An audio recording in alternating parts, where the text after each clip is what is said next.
10ஆம் பத்தினாதர் வழியாக அறிவித்ததனுடைய உண்மையை நாம் அறிந்து கொள்ள வேண்டும். ஏனென்றால் உலகத்திலே மார்க்சிஸ்ட் கம்யூனிஸ்டினுடைய சித்தாந்தம் பெருகி கொண்டிருந்த பொழுது தொழிலாளர்களுக்கென்று ஒரு நாளை அவர்கள் நியமித்தார்கள். மே 1 தொழிலாளர்கள் நாளாக கொண்டாடினார்கள். ஆனால் அது கடவுளுடைய சித்தத்தின்படி 10ஆம் பத்தினார் வழியாக 1995 அந்த தொழிலாளர்களுடைய தொழிலாளர்களுடைய நாளானது புனித சூசைப்பரனுடைய ஆளுகையின் கீழ் கொண்டு வரப்பட்டது. ஏனென்றால் தச்சு தொழில் செய்தார் என்று நாம் விவிலியத்திலே அவரை பற்றி வாசிக்கலாம்.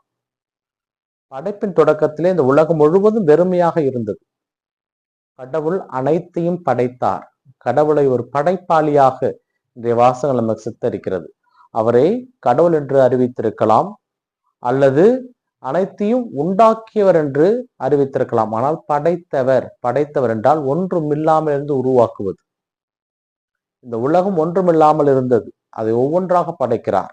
மரங்களும் செடிகளும் மலைகளும் நீரும் பள்ளத்தாக்குகளும் சமவெளிகளும் விலங்குகளும் குருவிகளும் எத்தனையோ கடவுள் படைக்கிறார். ஒரு தொழிலாளி ஆகிறார். அவர்களுக்கு ஒரு தோட்டத்தை ஏற்படுத்தி கொடுக்கிறார். ஆதாமும் ஏவாளும் தங்குவதற்கு ஏதோன் தோட்டத்தை ஆரம்பித்து கொடுக்கிறார். அதை அழகுபடுத்தி கொடுக்கிறார். அதை அனைத்தும் இவரால் செய்ததுதான்.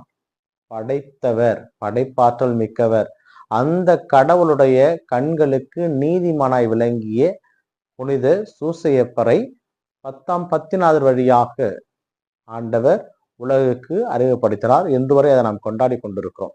இதை வெறும் தொழிலாளர்கள் நாளாக, யோசேப்பு தொழிலாளருடைய பாதுகாவலாக நாம் விட்டுவிட்டு சென்று விடக்கூடாது. நமது வாழ்விலே நம்மை பேணி பாதுகாக்கிற ஒவ்வொரு விவசாயிகளையும் நான் நினைத்து பார்க்க வேண்டும். ஒரு பருக்கு உணவை நாம் உண்ணுகின்ற பொழுதும் அது ஒரு விவசாயியால் நமக்கு கிடைத்தது. உடுத்துகின்ற ஆடை ஒரு விவசாயியால் நமக்கு கிடைத்தது. நாம் உறங்குகின்ற பஞ்சு மெத்தை ஒரு விவசாயியால் நமக்கு கிடைத்தது. நாம் ரோட்டில் நடக்கின்ற பொழுது ஒரு நல்ல தார் சாலை ஒரு வேலைக்காரரால் நமக்கு கிடைத்தது. நாம் பயன்படுத்துகிற எல்லா பொருளும் யாரோ ஒருவருடைய உழைப்பினால் நாம் பயன்பெற்று கொண்டது. அதனால் இந்த நாளை சாதாரணமாக கடந்துவிட போய்விடக்கூடாது. நமக்காக பாடுபட்டு உழைத்துக் கொண்டிருக்கின்ற ஒவ்வொரு உள்ளங்களையும் நாம் நினைத்து பார்க்க வேண்டும். அவர்களுக்காக ஜெபிக்க வேண்டும். ஏனென்றால் இந்த உலகத்திலே உழைப்பு என்ற ஒன்றை கழித்து விட்டோம் என்றால் ஒன்றுமே இல்லாமல் போய்விடும். உழைப்பு, அதுதான் கடவுள் நமக்கு கொடுத்த மிகப்பெரிய ஆயுதம். அதைதான் அவர் காயனுக்கு ஆண்டவர் சொல்லி கொடுத்தார்.